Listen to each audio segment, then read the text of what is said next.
नमस्कार, between the lines with नीलू रंजन में आपका स्वागत है। आज हम बात करेंगे एक बहुत ही दुखद घटना की जो अहमदाबाद में प्लेन क्रैश हुआ है। बहुत ही दुखद है। वो तमाम जानकारी आपको मिल रही है। 242 लोग जो सवार थे एयरक्राफ्ट में एयर इंडिया के, वो सब के सब उनकी डेथ हुई ही। जिस हॉस्टल पे गिरा वो उस हॉस्टल में बहुत सारे लोग मारे गए होंगे, बाकी घायल हुए होंगे। वो बहुत सारी चीजें सामने आ रही हैं। लेकिन आज जो हम चर्चा करेंगे वो ये करेंगे कि जो ड्रीम लाइनर जो विमान था बोइंग कंपनी का 787, और उस विमान से जो विवाद जुड़ा हुआ है और उसकी सुरक्षा पर जो सवाल उठते रहे हैं और उसकी सुरक्षा को लेके अमेरिका में जो विसल ब्लोअर हैं, जिन्होंने ये खुलासा किया कि बोइंग के जो विमान है उसकी सुरक्षा के साथ खिलवाड़ हो रहा है, सुरक्षा पे ध्यान नहीं दिया जा रहा है, उन सबकी डेथ भी हुई। और बहुत बार जो है उस विमान के कंपनी के विमान को चेक के लिए लाया गया और कहा गया कि फिर से रीचेक करो। कहां कहां उसकी खामी थी उस पर बात करेंगे, तभी समझ में आएगा कि आखिर ये विमान दुर्घटना हुई क्यों। मतलब उड़ान भरते ही कुछ मिनट के अंदर वो विमान का गिर जाना कोई सामान्य बात नहीं है। ये बहुत ही अनहोनी बात है। उसके पीछे क्या कारण है ये समझने की जरूरत है, और ये समझने में आपको ये जानना जरूरी है कि बोइंग के जो विमान है उसकी सुरक्षा को लेकर क्या समस्याएं उठती रही हैं, क्यों बोइंग के विमानों को, खासतौर पे जो 737 मैक्स जो विमान था, कई देशों ने उसको ग्राउंड कर दिया था, उसके उड़ान पे रोक लगा दी थी। क्यों लगाई थी? और अगर ये विमान इतना खतरनाक है, उसकी सुरक्षा के साथ इस ढंग से बात हो रही है, सवाल उठते रहे हैं, तो फिर बोइंग वो विमान बना क्यों रहा है और लोग खरीद क्यों रहे हैं? अभी तक कोई हादसा नहीं हुआ ये कह के बोइंग बचता रहा है कि 787 जो उसका ड्रीम लाइनर विमान है वो सुरक्षित है, क्योंकि कोई हादसा नहीं हुआ। लेकिन जो सवाल उठते रहे हैं वो तो है ना, तो कभी भी हादसे को जन्म दे सकते थे। और मुझे लगता है कि ये हो गया। जिन चीजों को लेके सवाल उठता था, खासतौर पे ड्रीम लाइनर 787 को लेके, वो आशंकाएं आज सही साबित हुई। और जो बोइंग कंपनी है, अमेरिकन कंपनी है, उसको इसका जवाब देना होगा कि आखिर उसमें क्या ऐसी कमियां थी और उन कमियों को उसने क्यों दूर नहीं किया। बाकी तो जांच होगी, जांच में बिल्कुल सामने आएगा कि विमान में कहां तकनीकी खराबी हुई, कैसे हुई। ये सब जांच का विषय है। ये डीजीसीए करेगा। बाकी सेफ्टी को लेकर के, विमान जहाज की सेफ्टी सिक्योरिटी को लेकर अलग एजेंसियां हैं, वो जांच करेंगी पूरी। वो ब्लैक बॉक्स भी आएगा जिसमें वो रिकॉर्डेड होगा। जो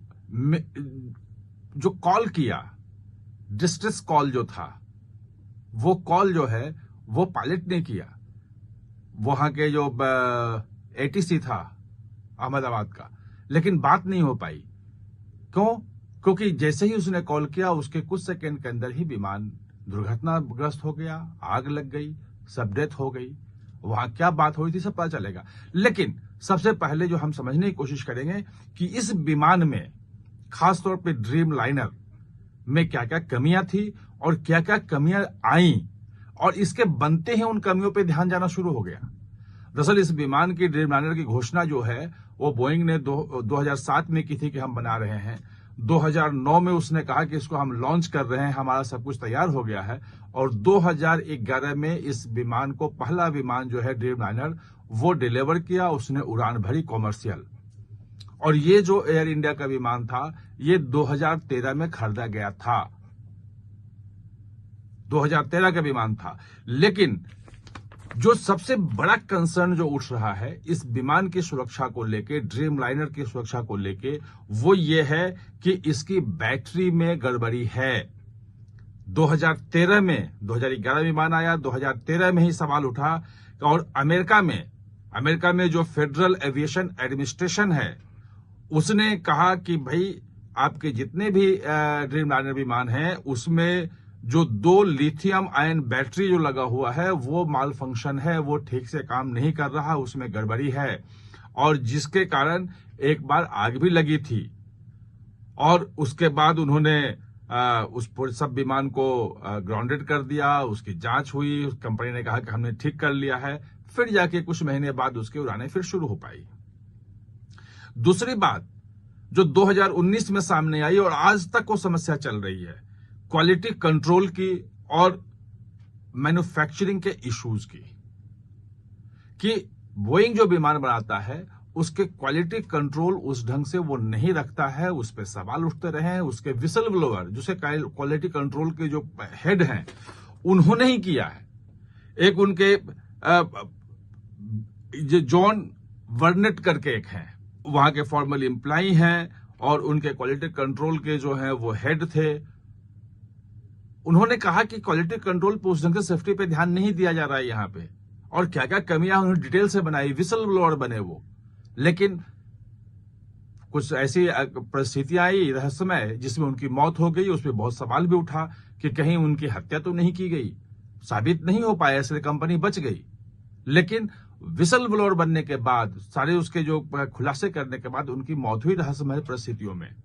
ऐसे ही जोशुआ डीन 2024 में 1 मई को उनकी डेथ हुई। वो पिछले साल की सब बातें हैं, 2 साल मतलब 2024 की, जिसमें उन्होंने भी यही खुलासा किया था कि वहां जो फिटिंग लगाई जा रही है, जो सामान जो जहाज में यूज किया जा रहे हैं, वो क्वालिटी के नहीं है और वो ढंग से काम नहीं कर रहे हैं, कहीं ना कहीं कुछ गड़बड़ी उसमें है, और डिटेल उन्होंने दिया था। उनकी भी रहस्यमय परिस्थितियों में संदेहास्पद उनकी मौत हुई, साबित नहीं हो पाया। वो पिछले साल की सब बातें हैं, 2 साल मतलब 2024 की, जिसमें उन्होंने भी यही खुलासा किया था कि वहां जो फिटिंग लगाई जा रही है, जो सामान जो जहाज में यूज किया जा रहे हैं, वो क्वालिटी के नहीं है और वो ढंग से काम नहीं कर रहे हैं, कहीं ना कहीं कुछ गड़बड़ी उसमें है, और डिटेल उन्होंने दिया था।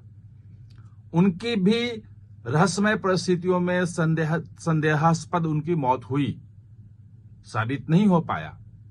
यह है बोइंग की कहानी। और इसमें जो आप देखेंगे कि क्वालिटी कंट्रोल जो प्रॉब्लम है वो लगातार सामने आता रहा है, और खास तौर पे जो फ्यूजलेज इसका है उसकी जो असेंबलिंग होती है वो उसमें बहुत छोटे छोटे छोटे गैप की शिकायत आ रही थी, जिसके कारण से पूरा जो विमान का ढांचा है वो कहीं ना कहीं से कमजोर हो जाता है। ये इसकी भी शिकायतें आई थी। वो अल जजीरा जो इंटरनेशनल न्यूज चैनल है, आप जानते हैं, 2024 में उसके अंडर कवर जो एक रिपोर्टर था, उसने साउथ कैरोलिना में जो प्लांट है बोइंग का, वहां जाकर के जो कर्मचारी हैं, जो वर्कर हैं, उनसे बात की और उसके बाद उसमें बताया कि कैसे उसका जो है असेंबली, मतलब जो विमान बनाते हैं उसको सारे पार्ट्स को जोड़ते हैं, उस पूरे में कैसे क्वालिटी से समझौता किया जाता है। लेकिन बोइंग जिससे मना करता रहा, कहा कि ऐसा होता ही नहीं है।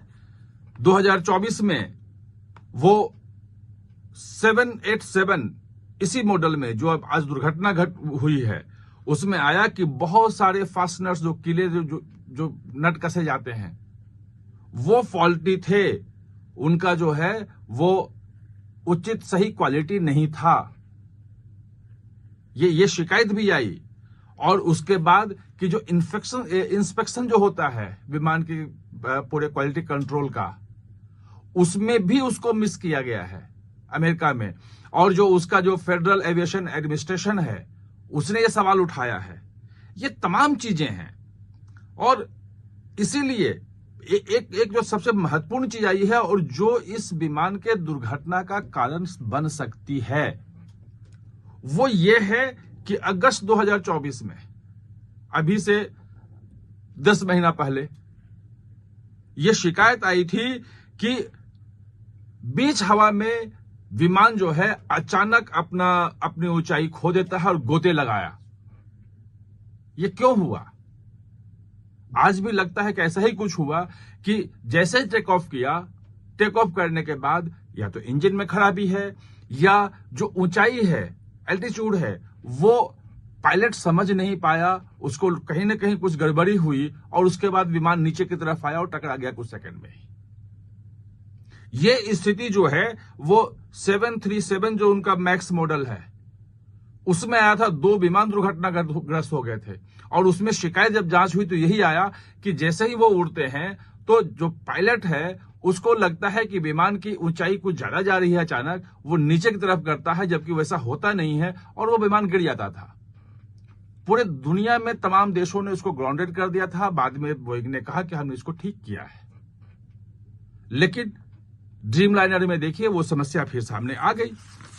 वही नहीं, इसका जो इंजन में एक एंटी आइस सिस्टम होता है, क्योंकि जहाज बहुत ऊंचाई पे उड़ता है, वहां पे बिल्कुल ठंडा होता है और उसके जो हवा अंदर जाती है उसमें वो बर्फ जमता है, तो वो बर्फ अगर जम गया तो विमान में वो खराबी आ जाएगी और कुछ भी हो सकता है। ये भी ये शिकायत आई, जांच में आया कि उसका जो इंजन का जो एंटी आइस सिस्टम है उसमें इशू है, वो ठीक से काम नहीं करता है, कुछ गड़बड़ी उसमें है। ये बात भी उठी थी। अब इन तमाम चीजों को जो लेके लग रहा है कि जो अहमदाबाद में जो आज जो विमान दुर्घटना हुई है वो इन्हीं जो कारण जो अभी तक उठते रहे हैं ड्रीमलाइनर को लेकर के, मैक्स को लेके उठे थे, 737 मैक्स को लेके जो उठे थे और ड्रीमलाइनर को जो उठे थे, वो सवाल आज वाजिब है। और अब ये सोचना पड़ेगा, जांच का विषय उसके डिजाइन को लेके भी होना चाहिए, क्योंकि अभी तक ये कह रहा था, बोइंग कंपनी ये कह रही थी कि ये तमाम चीजें तो आप सवाल उठा रहे हैं, हमारे विस्ल ब्लोअर भी झूठ मतलब हम पर आरोप लगा रहे हैं, तमाम कह रहे हैं, लेकिन हमारा कोई विमान दुर्घटनाग्रस्त नहीं हुआ है, इसलिए ये सब आरोप बेबुनियाद है। आज तो दुर्घटनाग्रस्त हो गया, तो क्या अगर उसके डिजाइन में कहीं कोई गड़बड़ी है, कुछ है, तो जांच उसकी भी होनी चाहिए। अब बोइंग कंपनी को अपने तमाम विमानों को, खासतौर पर अमेरिका को चाहिए कि उसका जो FAA है, फेडरल एविएशन एडमिनिस्ट्रेशन जो है, वो इन विमानों को जब तक इनकी क्वालिटी कंट्रोल सही न हो पूरी जांच करके और तभी किसी दुनिया के किसी भी एयरलाइंस को ये विमान सप्लाई किया जाए। 20 विमानों का तो ऑर्डर इसने कर दिया था, एयर इंडिया ने ही किया था कि नए 20 और लेंगे। 500 विमान का ऑर्डर किए थे बोइंग से। सवाल यह है कि जिस ढंग से एविएशन इंडस्ट्री बढ़ रही है, जिस ढंग से लोग फ्लाई कर रहे हैं, जहाज जरूरी है, सप्लाई कम है। 2 ही कंपनियां मुख्य रूप से सप्लाई करने वाली, एक बोइंग है, एक एयरबस है। उनकी अपनी क्षमताएं हैं, लेकिन इसका मतलब ये नहीं कि क्वालिटी से समझौता किया जाए और जो यात्री हैं उनकी जान को खतरे में डाला जाए। आप हमारे साथ चर्चा में जुड़े, इसके लिए बहुत बहुत धन्यवाद।